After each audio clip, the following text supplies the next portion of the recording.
Alright, good day and welcome to today's construction class. My name remains Oluwatumbi Blessing or Lalekon, the founder of MaekllTech.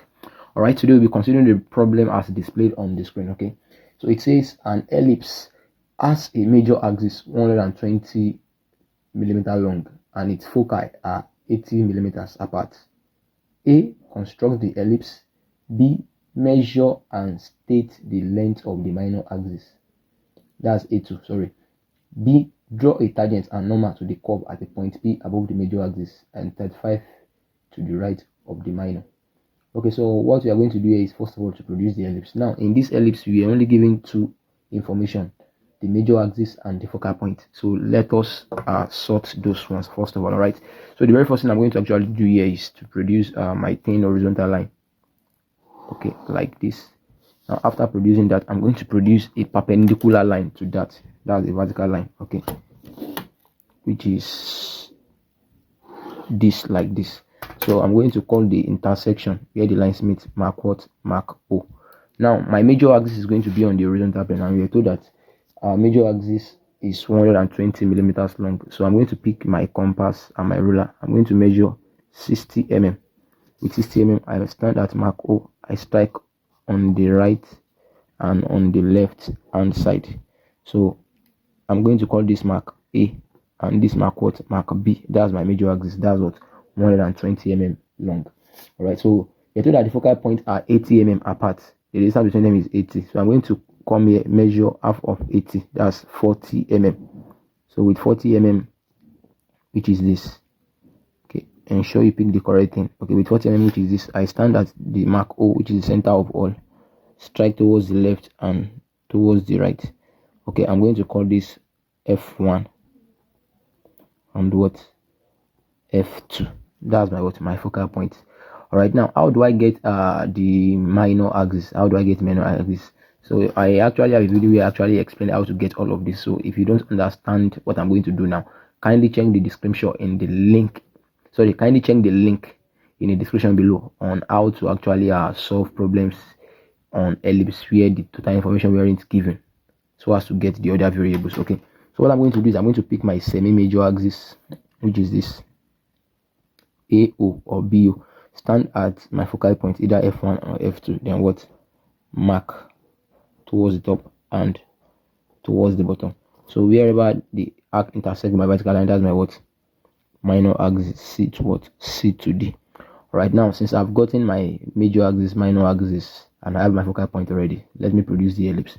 So for me to produce this ellipse, I'm going to use auxiliary. Which should I use? I'm going to use approximate method. Okay, I'm going to use approximate method. So with AO, that's semi-major. I'm going to stand at to strike an arc towards the top. Okay, I'm going to call this mark E.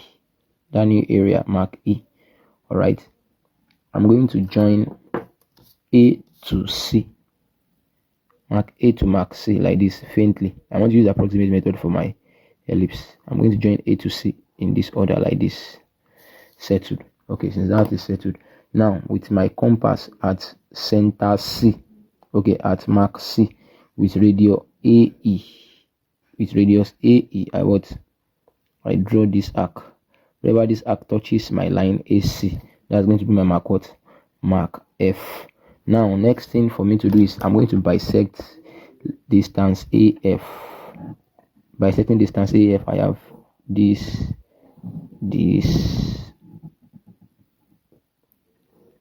and what? This. Bisecting AF, I'm going to what? Draw the bisector. Okay, ensuring I'm not making any mistake. Okay, ensuring I'm not making any mistake.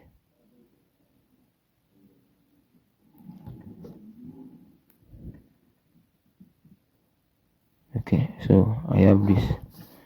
So drawing the bisector, where my bisector touches the major axis, I'm going to call it G, and where it touches the minor axis, I'm going to call it what? H.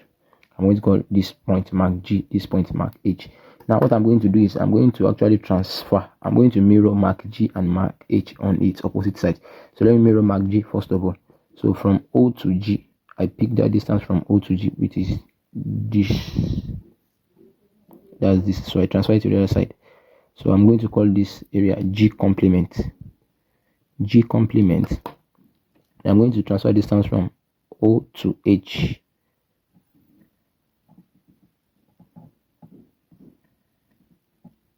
Which is this O to H to here.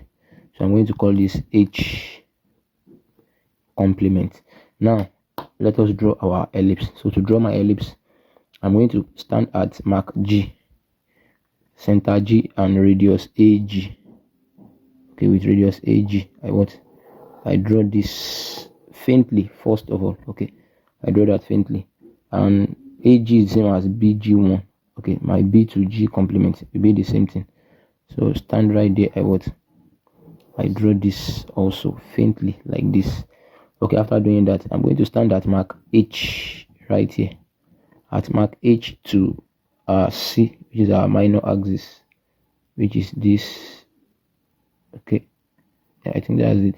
So I draw this. So I'm drawing it bold since I know where I'm going to. So I draw that one bold. Make it bold. Okay, I'm going to stand at mark H complement here. Okay, to D, which is this. So I'm drawing this bold also like this. I'm drawing it bold. Drawing it bold like this. Since I've gotten that area perfectly, so let me take in my AG. Alright. So like this.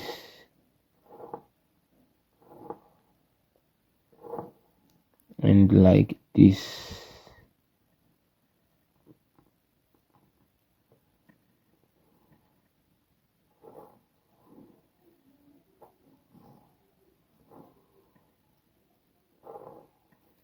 So I have my ellipse like that. Now remember, F1 and F2 is my focal point. Now how do we get the tangent and the normal? Now we are told that okay, we should measure and state the length of the minor axis. So my minor axis is going to be, let me measure from mark C to D. Mark C to mark D. So my minor axis is 85, 86, 87, 88. So our minor axis equals to plus or minus 88 mm. That's our minor axis, plus or minus 88 mm. So we've answered everything on the mark on part A. Part B, draw a tangent and a normal to the curve at a point P above the major. These are major axis above the major towards the right. So this is the right of what of the minor axis. So which means on this quadrant, that's where you are drawing out our tangent and normal, and it is 35 mm to the right of the minor. Okay, P above the major axis and 35 mm, not from the right, it is to the right. Okay, so that means this is the right hand side here, 35 mm to the right. So I'm measuring 35 mm from the center. Now if it is from the right, now it's going to be from here inward, but 2. So from this center towards here, so 35 mm right here. Okay, that's 35 mm. I'm going to project that mark vertically. That mark of 35 mm, I'm projecting it vertically, which is this, like this, PM. So now this new portion is our mark what? Mark P. That's our mark P. Now to draw the tangent and the normal on that mark, I'm going to, from mark P, okay, I'm going to project to focal point 2 and project to focal point 1. Okay, like this. After projecting that, I am having an angle formed at mark P because these two lines meet at mark P, forming an angle. Now that angle, I'm going to bisect it. I'm going to bisect that angle like this. Draw the angle first, then bisect the angle. 1 and 2. So bisecting the angle, I'm having my bisector like this. So that's my bisector. So this bisector of ours now, this will be labeled as what? Normal. That's my normal, and you'll be aware that a normal is a line that is perpendicular to a tangent. Likewise, a tangent is a line that is perpendicular to a normal. Okay, so all I'm going to do is I'm going to add this mark P, okay, on my normal. I'm going to create a 180 degree, then a bisector on that 180 degree. 1 and 2. So I have my bisector. So from that bisector towards mark P, I draw like this. So this line is this line that touches mark B on its way out is our tangent. That's our tangent. All right, and that brings us to the end of this particular problem. Okay, so that is how to draw a tangent and a normal on a given ellipse, which we are given the major axis and the focal point. All right, so thank you very much. Thank you for watching. So kindly ensure you refer this video to your friends who might be in need of it, and also ensure to subscribe to this YouTube channel. Once again, my name remains Oluwatumbi Blessing Olalekon, the founder of MaekllTech. Thank you.